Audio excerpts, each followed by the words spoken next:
ఇలా ఈ జీవో 17 ఒక్క రోజన్న మీ అందరితో మాట్లాడిండనయ్యా? మీ జీవో తీసుకొచ్చినప్పుడు ఒక్క రోజు కూడా మాట్లాడలేదు. మీతో మాట్లాడిండా రేవంత్ రెడ్డి? పోనీ సెక్రటరీలు ఎవరైనా మాట్లాడిందా? మినిస్టర్లు ఎవరైనా మాట్లాడిందా? ఎవ్వరూ మాట్లాడలేదు. కాంట్రాక్టర్లు 20,000 మంది కాంట్రాక్టర్లు వాళ్ళతో మాట్లాడలేదు. అదేవిధంగా విద్యార్థులతో మాట్లాడలేదు, విద్యార్థుల తల్లిదండ్రులతో మాట్లాడలేదు. రాత్రికి రాత్రి బడా కాంట్రాక్టర్లు, పౌల్ట్రీ ఫార్మర్స్, పెద్ద పెద్ద వ్యాపారస్తులు ఎవరైతే ఉంటారో వాళ్ళందరినీ హోటళ్ళకు పిలిపించి అక్కడ టెండర్ స్పెసిఫికేషన్స్ తయారు చేసుకున్నారు. పేదోళ్ళు రాకుండా చూసిండ్రు. ఇంకొక ఘోరమైన విషయం, నేను బ్యూరోక్రసీలో పనిచేసిన ఒక ఆఫీసర్గా సిగ్గుతో తల వంచుకోవాల్సిన పరిస్థితి ఏంటంటే, కొన్ని జిల్లాల్లో కలెక్టర్లు నాకెంత కమిషన్ ఇస్తావని చెప్పి పెద్ద పెద్ద వ్యాపారస్తులను అడుగుతూ ఉన్నారు, పేదోళ్ళను కూడా అడుగుతూ ఉన్నారు. కలెక్టర్లు, అడిషనల్ కలెక్టర్లు మాకు నీకు ఇంత కాంట్రాక్ట్ వస్తుంది కదా, నీకు 5 కోట్ల కాంట్రాక్ట్ వస్తుంది కదా, ఇవాళ మాకెంత కమిషన్ ఇస్తావని అడుగుతున్నారని చాలామంది కాంట్రాక్టర్లు మాతో చెప్తా ఉన్నారు. నేను ముఖ్యమంత్రి గారిని అడుగుతున్నా, ముఖ్యమంత్రి గారు మీరు ఇదేనా నేర్పిస్తున్నది మీ జిల్లా పాలనా అధికారులకు, మీ జిల్లా అడిషనల్ కలెక్టర్లకు ఇదేనా నేర్పిస్తున్నది? కేసీఆర్ గారి హయాంలో ఒక్కొక్కరు గజగజ వనుక్కుంటా పనిచేసిండ్రు కదా, ఇదేనా మీరు నేర్పిస్తున్నది? ఇంత ఘోరమైన కరప్షన్ ఉంటే ఎట్లా? అదనపు కలెక్టర్లు, జాయింట్ కలెక్టర్లు ఒక్కొక్కరు మాకు ఇంత కాంట్రాక్ట్ వచ్చిందిగా తీసుకో, ఇలా పేదలను ఎట్లాగో రాణిస్తలేరు. అతి కష్టం మీద ఎవరైనా టెండర్కు క్వాలిఫై అయితే ఆ క్వాలిఫై అయిన వాళ్ళని కూడా నువ్వు నిజంగా క్వాలిఫై అయినావు, నీకు వస్తుంది టెండర్ అని చెప్పడానికి లేదు. లాటరీ తీస్తారంట, వైన్ షాప్ టెండర్లు తీసినట్టు లాటరీ తీస్తారంట. ఎక్కడ పోతారండి వీళ్ళు? ఏ విధంగా 4 కోట్ల 5 కోట్ల టర్నోవర్ తీసుకొస్తారు?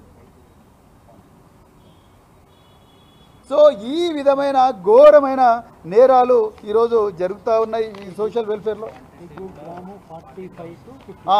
ఇంకొక ముఖ్యమైన విషయం, ఈ కోడిగుడ్డు కేసీఆర్ గారి పాలనలో 50 గ్రాముల నుంచి 60 గ్రాములు ఉంటే రేవంత్ రెడ్డి తెలివిగా ఈ బడా వ్యాపారస్తులకు, వాళ్ళ పార్టీ వాళ్ళకు లాభం జరగాలని ఒక్కొక్క గుడ్డు బరువు 42 గ్రాముల నుంచి 50 గ్రాములకు తగ్గించండి. 42 నుంచి 50 గ్రాముల వరకు ఉండాలి. కేసీఆర్ గారేమో 60 గ్రాములు అని చెప్పి ఉంటే 50 గ్రాములకే తగ్గించండి. 50 గ్రాములకు తగ్గించి రేటు పెంచి టర్నోవర్ పెంచి వీళ్ళందరూ రాకుండా చూసిండు. అంటే వీళ్ళ గేట్లు వేసేసిండు, బ్యారియర్లు పెట్టేసిండు. వీళ్ళెవ్వరు కూడా కాంట్రాక్ట్లో పాల్గొనే పరిస్థితి లేదు. మేము మళ్ళీ ఒక్కటే డిమాండ్ చేస్తున్నాం బీఆర్ఎస్ పార్టీ నుంచి, కేసీఆర్ గారు ఆ 10 సంవత్సరాలలో పేదోళ్ళందరూ కూడా సంపన్నులు కావాలని కలగన్నాడు, తన చేతినంత కాడికి చేసిండు. రేవంత్ రెడ్డి ధనవంతులు మరింత ధనవంతులు కావాలని పేదోళ్ళ పొట్ట కొడతా ఉన్నాడు,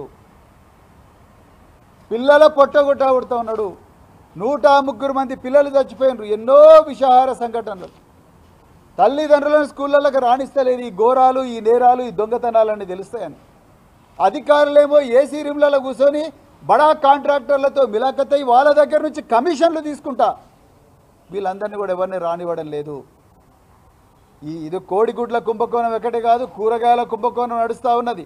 రేపు మటన్ చికెన్ కుంభకోణం కూడా కాబోతున్నది. అదేవిధంగా కిరాణా సరుకుల కుంభకోణం కూడా కాబోతున్నది. ఈ కుంభకోణ ప్రభుత్వాన్ని గద్దెదించాలని చెప్పి తెలంగాణ ప్రజలను మేము రిక్వెస్ట్ చేస్తూ ఉన్నాం. మేము తప్పకుండా అన్ని జిల్లా కలెక్టరేట్ల దగ్గర కూడా తప్పకుండా ధర్నాలు జరుపుతాం. ఈ జీవో నెంబర్ 17ను అర్జెంటుగా రద్దు చేసుకోవాల్సిందే.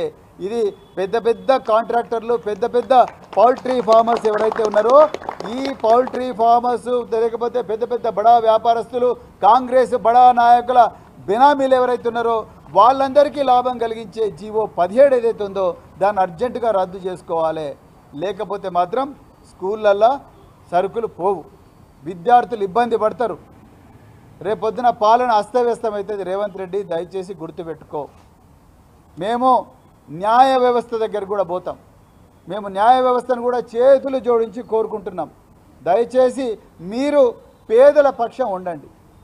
వీళ్ళకు వాళ్ళు టెండర్ ఫామ్లు, గైడ్లైన్స్ అన్నీ కూడా ఇంగ్లీష్లో పెట్టినరు. వీళ్ళకి ఆ ఇంగ్లీషు రాదు. వీళ్ళందరూ కూడా పెద్ద ఎత్తున ఇంగ్లీష్లో పెట్టినరు. ఆన్లైన్ అది ఇది అని చెప్పి పెడతా ఉన్నారు. వాళ్ళకి అవి ఏమీ తెలియవు. 45 పేజీల గైడ్లైన్స్ ఇచ్చిండ్రు. వీళ్ళెవ్వరు కూడా పెద్దగా చదువుకోలేదు. తెలంగాణలో గత ఆంధ్ర పాలకులు ఆనాటి ఉమ్మడి రాష్ట్రంలో తెలంగాణ పూర్తిగా విద్యా వ్యవస్థ నాశనమైంది. వీళ్ళెవ్వరు కూడా చదువుకోలేదు. ఇలాంటి వాళ్ళకు 45 పేజీలు ఇంగ్లీష్లో ఇచ్చి ఇది మీరు చదువుకొని రండి లేకపోతే క్వాలిఫై గారు అని చెప్తే వీళ్ళు ఎవరు చదువుకోలేదు. న్యాయ వ్యవస్థను మళ్ళీ చేతులు జోడించి నేను న్యాయ వ్యవస్థను కోరుతా ఉన్నా, దయచేసి మీరు పేదల పక్షంగా ఉండండి.